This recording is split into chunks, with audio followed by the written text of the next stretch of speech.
Movie की starting में हम मैथ्यू को देखते हैं। वो अपनी स्टडीज के लिए अमेरिका से पेरिस आता है।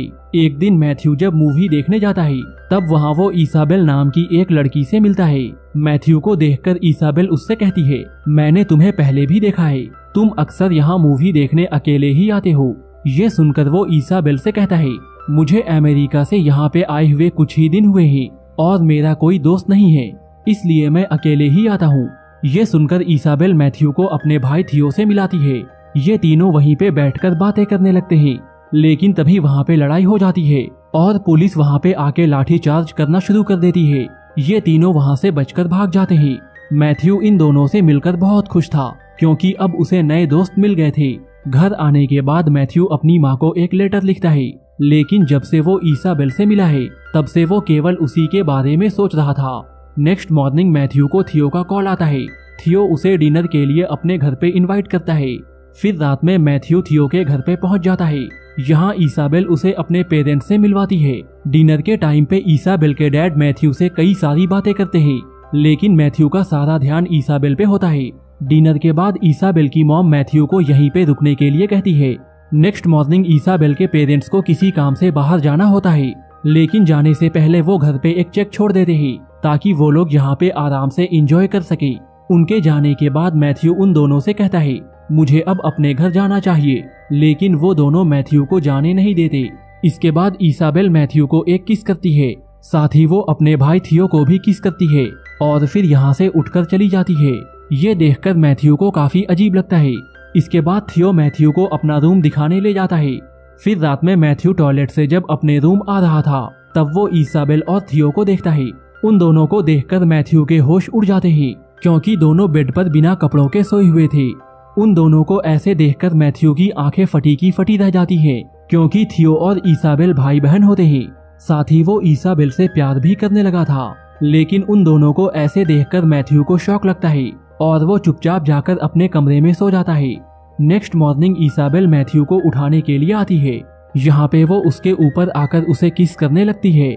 ये देखकर मैथ्यू डर जाता है क्योंकि मैथ्यू केवल अंडरवियर में होता है और उसे डर था उसका सांप कहीं अपना फर ना फैला ले। इसके बाद इसाबेल उसे लेकर बाथरूम में जाती है। वहाँ थियो पहले से ही बिना कपड़ों के होता है। ये देखकर मैथ्यू थियो से कहता है, तुम्हारे सामने तुम्हारी बहन है, तुम उसके सामने बिना कपड़ों के कैसे रह सकते हो। इस पर वो दोनों मैथ्यू से कहते हैं, हम दोनों काफी हद तक एक जैसे हैं और इसलिए हम दोनों को ऐसे रहने में कोई शर्म नहीं आती। इसके बाद थियो मैथ्यू से कहता है, हमारे पेरेंट्स 1 महीने तक यहाँ पे नहीं आने वाले, इसलिए तुम आराम से यहाँ पे रह सकते हो। चूंकि मैथ्यू इसाबेल को पसंद करता है इसलिए वो यहाँ पे रुकने के लिए मान जाता है। फिर एक रात ये तीनों एक गेम खेलते हैं। इस गेम में मैथ्यू को उनकी दी गई मूवी का नाम बताना था और अगर मैथ्यू ये गेम हार जाता है तो उसे उनके दिए गए डेयर को पूरा करना होगा। फिर वो दोनों मैथ्यू के सामने एक्टिंग करते हैं और मैथ्यू से मूवी का नाम बताने को कहते हैं। यहाँ पे मैथ्यू ये गेम जीत जाता है। ये देखकर इसाबेल मैथ्यू से कहती है, हमें ऐसे ही किसी इंसान की तलाश थी जिसके साथ ये गेम हम पूरा कर सके। इसके बाद हम इन तीनों को एक आर्ट गैलरी में देखते हैं। यहाँ पे ये लोग रेस लगाते हैं। इंजॉय करने के बाद ये लोग वहाँ से लौट जाते हैं, लेकिन वहाँ से वापस आते समय बारिश होने लगती है और ये तीनों भीग जाते हैं। घर आने के बाद थियो मैथ्यू को अपने कपड़े देता है और वो ड्रिंक लेने के लिए निकल जाता है। यहाँ पे अलमारी से मैथ्यू को इसाबेल की फोटो मिलती है। उस फोटो को मैथ्यू अपने अंडरवियर में छुपा लेता है। फिर जब थियो ड्रिंक लेकर आता है तो तीनों साथ में बैठकर ड्रिंक करने लगते हैं। ड्रिंक करने के बाद तीनों फिर से वही गेम खेलने लगते हैं, लेकिन इस बार थियो को उनकी मूवी का नाम बताना था और थियो ये गेम हार जाता है। इसके बाद इसाबेल थियो को एक डेयर देती है।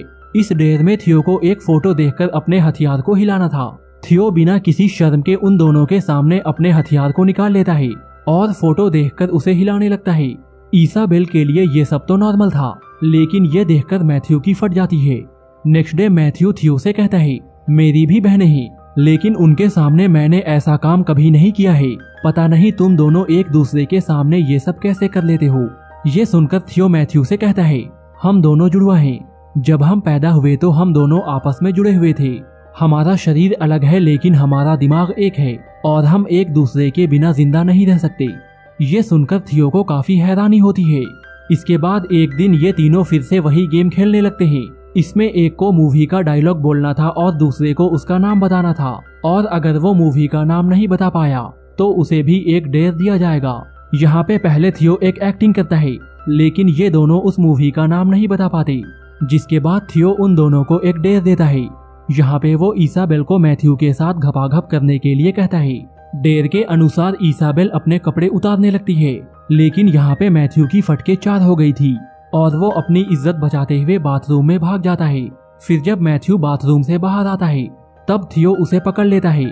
फिर दोनों भाई बहन मिलकर उसके कपड़े उतारने लगते हैं। यहाँ पे उनको मैथ्यू के अंडरवियर से इसाबेल की फोटो मिलती है। ये देखकर दोनों हंसने लगते हैं। इसके बाद मैथ्यू और इसाबेल घपाघप कर लेते हैं। यहाँ पे मैथ्यू को मालूम होता है इसाबेल अभी तक वर्जिन है। इसाबेल मैथ्यू को बताती है, हम दोनों एक साथ सोते जरूर हैं, लेकिन हमारे बीच कोई भी फिजिकल रिलेशन नहीं है। इस पर मैथ्यू इसाबेल से कहता है, अगर ये बात तुम्हारे पेरेंट्स जान गए तो फिर क्या होगा। इसाबेल कहती है, ऐसा कभी नहीं होगा, और अगर उन्हें मालूम चल गया तो मैं अपनी जान दे दूंगी। ऐसे ही अय्याशी करते हुए उनके सारे पैसे खत्म हो जाते हैं। इसके बाद इसाबेल घर के राशन से खाना बनाती है, लेकिन उसका बनाया हुआ खाना कोई भी नहीं खाता। पैसे ना होने की वजह से अब उन्हें काम भी करना पड़ता है। एक दिन थियो और मैथ्यू एक ही टब में नहा रहे थे, तभी इसाबेल भी वहाँ पे आ जाती है और वो भी उनके साथ नहाने लगती है। इसी बीच इसाबेल मैथ्यू से कहती है, तुम मुझसे प्यार करते हो, ये तुम्हें साबित करना होगा। ये बोलकर वो दोनों मैथ्यू के नीचे वाले बाल को काटने लगते हैं। मैथ्यू को ये सब बिल्कुल भी अच्छा नहीं लगता। वो इन दोनों पर गुस्सा हो जाता है। वो इनसे कहता है, तुम बच्चों जैसी हरकतें क्यों करते हो। यहाँ पे मैथ्यू इसाबेल से कहता है, तुम्हारा आज तक कोई भी बॉयफ्रेंड इसलिए नहीं है क्योंकि तुम अब तक अपने भाई का कहना मानती हो। फिर मैथ्यू के कहने पर इसाबेल उसके साथ डेट पे जाती है और वो उसकी गर्लफ्रेंड भी बन जाती है। दूसरी ओर थियो भी एक लड़की को डेट करने लगता है और वो उसे घर लाकर उसके साथ घपाघप भी करता है। फिर जब मैथ्यू और इसाबेल घर आते हैं तो इसाबेल देखती है थियो किसी और लड़की के साथ सोया हुआ है। ये देखकर इसाबेल को बहुत जलन होती है और वो रोने लगती है। फिर हम थियो और मैथ्यू को साथ में देखते हैं। ये दोनों वाइन पीते हुए बातें कर रहे थे। तभी वहाँ पे इसाबेल पहुँच जाती है। वो उन दोनों को लेकर एक टेंट में जाती है। ये वही जगह होती है जहाँ दोनों भाई बहन बचपन में सोया करते थे।